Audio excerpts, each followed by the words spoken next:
Everything Chris. Everything Chris. Everything Chris. Everything Chris. Everything Chris. Everything Chris. Everything Chris.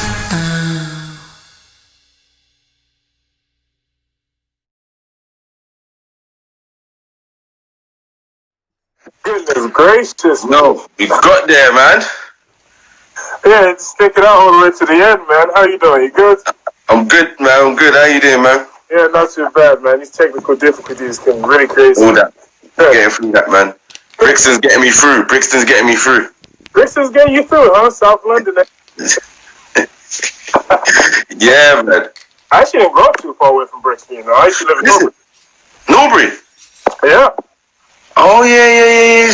Damn, not too far, man. No, it's not. Literally out the street. What is it? Streatham? Was it Thornton Heath, then Streatham, or Streatham, then Thornton Heath? And then Norbury. Thornton Heath, yeah, I know Thornton Heath as well. Yeah, that's South London, Croydon side. Oh, damn, so you say it's got some common ground there as well. Yeah, man. Come on, bro. Yeah. Nice, man. Shit, man. How you been anyway, man? Yeah, I've been good, man. Been good. Just enjoying myself, you know, staying busy like I was trying to tell you on Saturday, staying busy and just trying to keep myself occupied during these times. What about yourself? Yeah, same here, man. I'm just keeping myself occupied and doing these live talks. It's a bit like therapy at the same time, and also something I enjoy and something that's a passion of mine. So yeah, this is something been keeping me really grounded now, man. So I'm kind of 100% going on this. No, I hear that. I can see you being like a radio broadcaster, like holding a like hosting show or whatever. So you know, that's the aim, man. I want to do it. That's the aim. I've got the show. I've recorded one episode, so when I put it out, everyone will see what I'm trying to do. So it's a platform for the ballers in UK, man. So okay, I want to see you guys get some more exposure. Like that's what it is. No, 100%. You're doing way more work than Sky News or, you know, like BT Sports. Oh, that's a compliment, man. I take that, man. I'm trying my best, man, yeah. Yeah, no, of course. No, you had a good weekend? Good weekend. It was alright. I've been doing this weekend, you know, so a lot of this and chasing people, so not chasing people, but, you know, messaging people and trying to get some more of these talks out, so yeah. That's my weekend, man. How many did you do after the whole atrocity of the last one that we had? No. I've been talking to people though. I've got some lined up, so you'll see some more of my posts. I've got some more lined up. So yeah, okay, that's cool, man. That's cool. So I'm talking to some people that. Congratulations. Yeah. So before we got cut off last time, man. The early years, man, like the humble beginnings, man. Yeah. Give us a short version. Man, do they have to start all the way from the beginning, all the way from scratch again? Not all the way from scratch, but yeah, so I think we can, yeah. We can skip bits of that. You know what I mean? Okay. So I'm just gonna start from the beginning. So I was born here in London and whatnot. Grew up, moved a lot, moved plenty different places and whatnot. Yeah. So that's across Norbury because I ended up living in one of those places, and then went back and forth between America and England quite a few times. Yeah. So it was just us two, and we ended up moving to Boston in 2004. And when we went, like I personally thought we was going to be going to where we had family members in one of the three places in Texas, Florida, and New York. But unfortunately, we didn't go to any of those places. So it was a bit of like a confusing decision as to why we're truly over here. And I didn't really know why I was over there. Yeah. I was just going along with the flow. Sometimes when you're a kid, you don't really. Yeah, exactly. You just do what mom says. Yeah. So then we ended up taking this random 3-day bus trip to Las Vegas, and what was it? Yeah, we got to Las Vegas, and like literally after a week after arriving in Las Vegas, because we stayed in the flat for a week, we end up going instantly south, which means we end up heading straight into what is called, you know, the struggle, the poverty, or those sort of like social, those ingrained social issues. So I always tell people this, but from 2004 to 2005, like it was a boxing match. It was, it was one thing after another, after another, after another. Yeah, I know that feeling, man. You feel like you can't get out. You just keep fighting. You keep fighting, man, trying to keep positive and whatnot. And what happened was, we went from a flat and straight away, became homeless, like in a heartbeat, in a second. And so we went from a flat to a shelter, and then we ended up traveling around, and we traveled between two different places. And we went from Las Vegas to Los Angeles, back to Los Angeles. And within those places, we was staying in and out of shelters, or we were staying in and out of shelters. We were staying on the streets, staying in random places, sleeping in parks, sleeping on buses. Yeah. And I was only 12 years old, 11, going on 12 years old, right? And so it's a lot of times it's like trying to figure out how do you really make sense of these days and whatever's going on. Yeah. Oftentimes it's almost like there's that challenge to find a little bit of hope somewhere, and that was like the daily battle, the daily struggle, So going back and forth between those places, and it didn't get any better as time went along. In fact, we came across this place in Los Angeles, California, and it's called Skid Row. And Skid Row, yeah. Have you ever heard of it, or have you heard of that? No, it's the first I've heard of this. It's the first you ever heard of it. Okay. Yeah. In Skid Row, Skid Row is basically a 2-mile radius in Los Angeles, California. Yeah. In the heart of it, and basically, it's a place surrounded and filled with poverty, people who have given up on themselves, people who are sleeping. So your surroundings was kind of like you just felt like you could. Yeah. So it's like that you can't make it mentality. Yeah, no, for real. Literally, if you used to Google it now, man, and you used to look up some videos about it, you would think the videos only speak for themselves, but being in the environment is another. It's an eye opener. It's a different world, So not only that, but also seeing people shoot substances in broad daylight, or you're constantly walking around looking over your shoulder, making sure that nobody's gonna do anything, because you never knew. So you're walking around like this, damn. Constantly on the swivel, man. And the funny thing is, I'm there thinking I've grown up in a hood where I'm looking over my shoulder. But the way from what you're telling me, damn, man. But even then, it's something similar. It's a similar experience, simply because you just never know who's up to what. And it's like a place where it's just no hope. It's almost like there's no inspiration. There's nothing to look forward to. Nothing other than to survive. Yeah, that's it, man. You're just trying to find where your next place is. Where is the next place that's serving food? That's it. Yeah. I get that, man. So during those times then, of all that, how did you what kept you going during those times, man? I'm slowly starting to tune into it now, but there was this voice, there's this voice of and instinctive signaling, this things that you just kind of when you're going through moments like these, there's something that's just trust. Keep going. Yeah, just keep going regardless. That's it. That voice, man. That I definitely becoming more aware of it now. Is just that keep going voice has always just been there. I've been in that pure adversity. So and it doesn't get any better from here, man. So we ended up going through. We ended up leaving from Los Angeles, California, in hopes of getting to Florida. In terms of getting to family members and whatnot. And unfortunately, throughout this 3-day bus ride, I didn't even mention this, but we came into America on a 30-day or 3-month visa.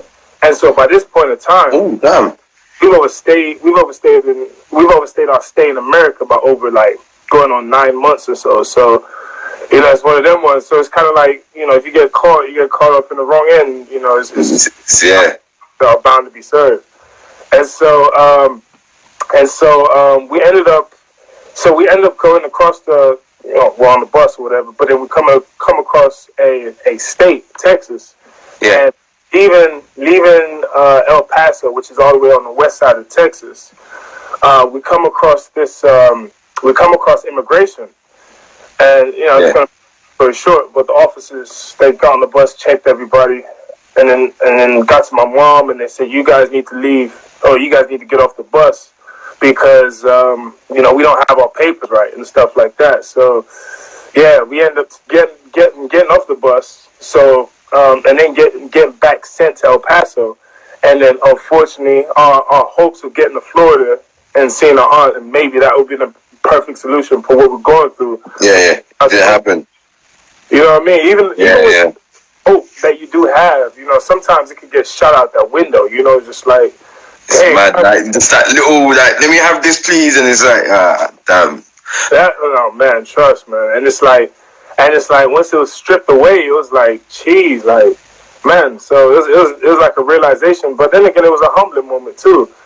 And how it's just because, like, it was kind of like when we got back to Texas. So when we got back to El Paso, and to realize that we had just been taken away, or we've been taken off our journey, it was like, dang, it was kind of like bound to happen. We had been before we left while we was in Los Angeles, and so then, anyway, it was just like, okay, just kind of see where we go from here.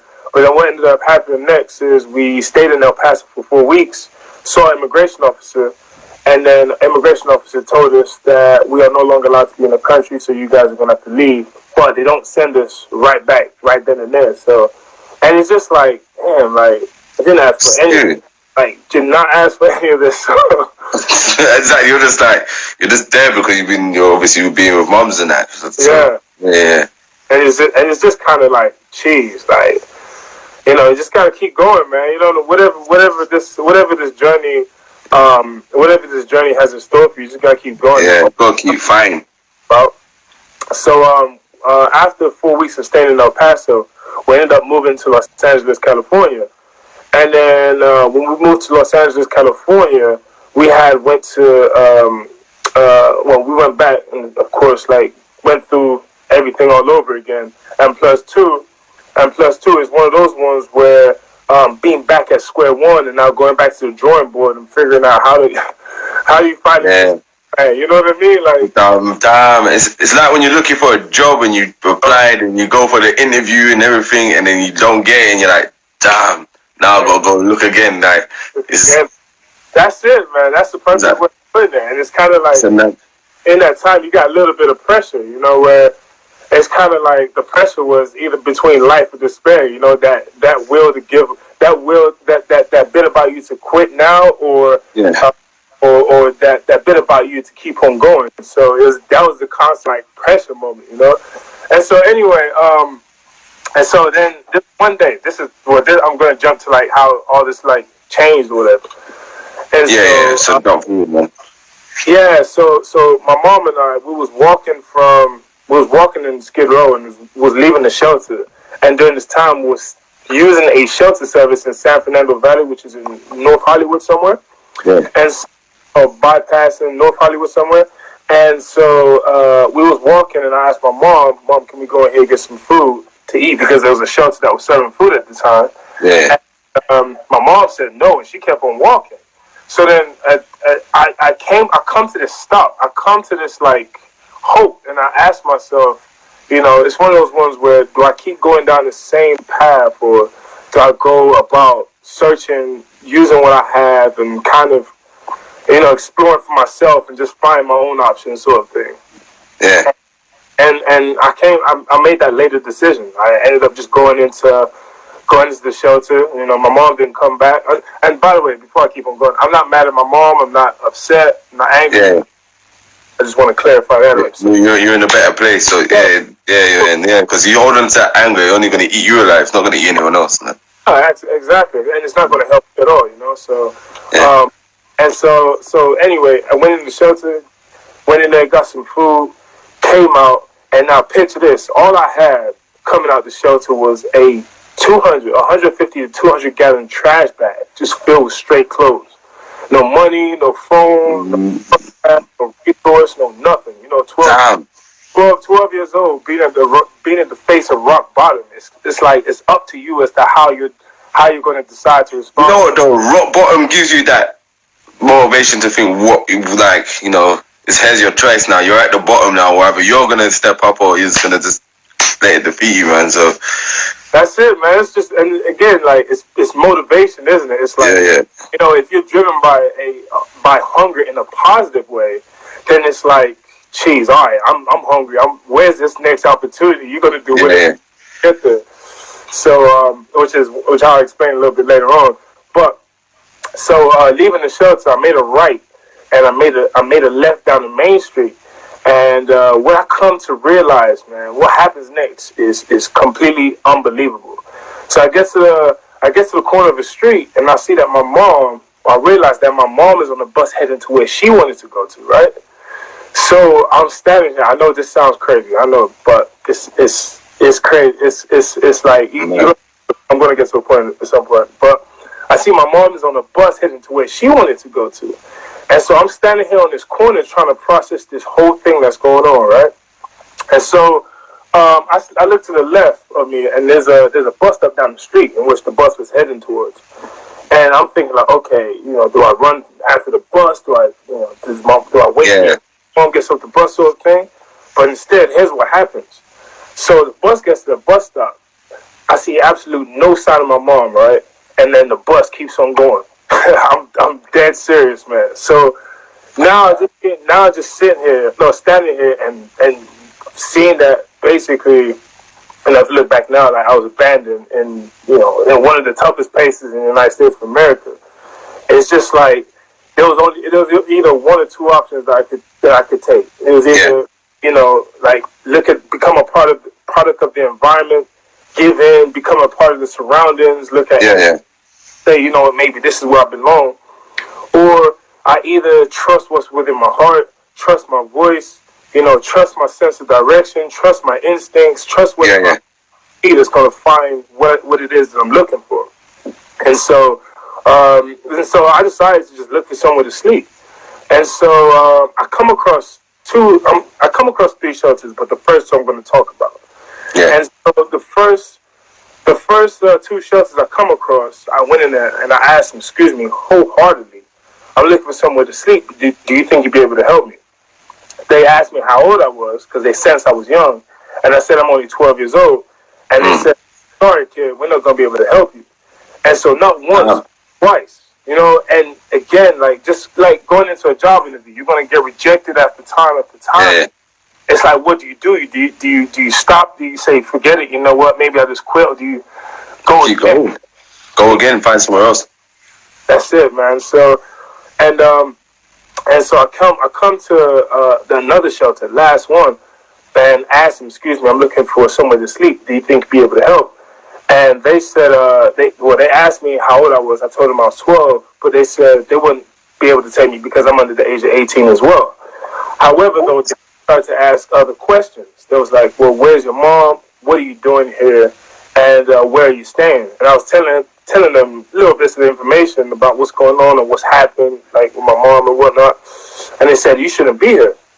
So they basically went into problem-solving mode and just trying to find whatever it is that I could have needed, that I needed in that moment, which was just someone that would take me, right? And so, make a long story short, called up a couple places, didn't answer, but then they called the police. Police came and picked me up, and I was a bit paranoid because all they had to do was just type my name in, and given the fact that I've been deported, how this would have turned out, So, but luckily they didn't. We went on the search for my mom, couldn't find her. Drove around a little bit, drove around Skid Row, bus stops, a couple train stations, couldn't find her. And then we ended up at the police station. Now, sat at the police station 5 hours, right? Sat at the police station for 5 hours, just there by myself. Mom don't know where I'm at. Structure isn't in place, no support. It's a complete broken sort of thing to be in. But however, what happened is by the end of the night, a guy came in. And he was talking to police officers, then came over to me, and he was asking me a little bit about what's going on and stuff. And he ends up telling me that he's a social worker. So I'm like, okay. And I ended up jumping in the car with him by the end of the night. And through that ride, he basically said, we're going to put you in the foster care system tonight. After I asked him, am I in the foster care system now? So, yeah, and after that, life just took a complete 180, man. It went from that to then going... Yeah, all of a sudden. And just going and basically overcoming the deportation case and playing sport and going to school. And, like, it was a bit more structure in life now, you know? So, and then, yeah, keep on going further. Went to university and playing professionally a little bit. Yeah. So when did you get... Everything Chris. Everything Chris. Everything Chris. Everything Chris.